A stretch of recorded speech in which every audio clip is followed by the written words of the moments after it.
From punk to superstar, Boy George had the looks and personality to charm grannies as well as their record-buying teenage grandchildren. The oldies may not have been crazy about his get-up, but they loved his voice. You come and go, you come and go. In his days with Culture Club, he was a household word in most households around the world. In the mid-80s, the bubble burst because of drugs. His own addiction led to court appearances and a traumatic battle to recover.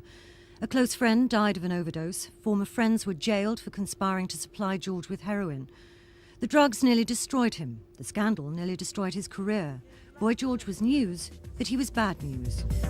After the love is gone, how can we carry on? Now he's back. You won't find the name Boy George on his records. They're under the name Jesus Loves You. A genuine new style or a cynical marketing ploy? I don't think anyone's going to say that to me. I really don't. I think press people analyse everything too much. You know, it's not a... If it was, I don't know, really, it would be easier for me to play on the Boy George thing. That's much easier. That's what the record company want. In fact, in France and America, this album was going out as Boy George because they wouldn't bend on the fact that I wanted to call it Jesus Loves You. They wouldn't have that. So not at all. I mean, when After the Love came out, that record was being played in clubs and people were saying they liked it, and none of them knew it was me. I mean, a few people did, but it wasn't like a typical Boy George record. So of course it'd be easier for me to try and recapture what I did with Culture Club, much easier. But the thing is, at the end of the day... We put that to two of the country's top creative directors. Advertising agency Young and Rubicam don't handle pop stars, so they have no axe to grind. He doesn't need to do it for the money. So perhaps this is a genuine belief in...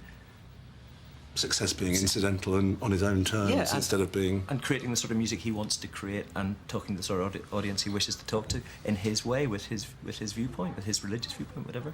But So turning his back on being treated as a product could well be the best thing he could do. Could certainly make him a better product.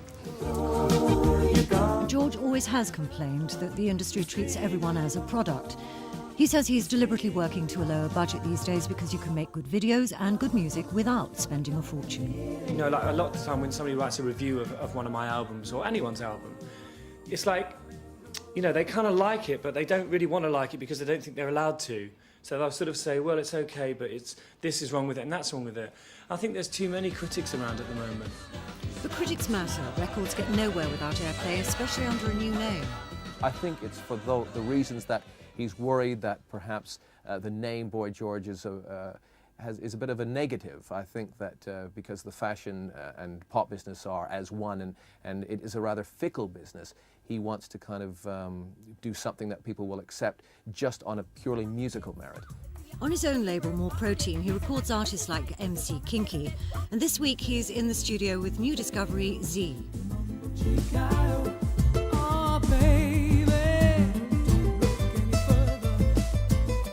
He has his own chat show on satellite TV. George is certainly doing his best to diversify. Especially in this country, I keep saying that, but especially in this country, it's very difficult to break away from what you've been before. Like in America, you don't have the same restrictions. People judge you on your records.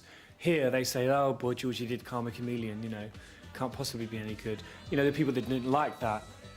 So obviously, you know, making a transition is the most difficult thing you can do. Looks like he's done it. The new single's out this week. Trisha Ingram's Thames News.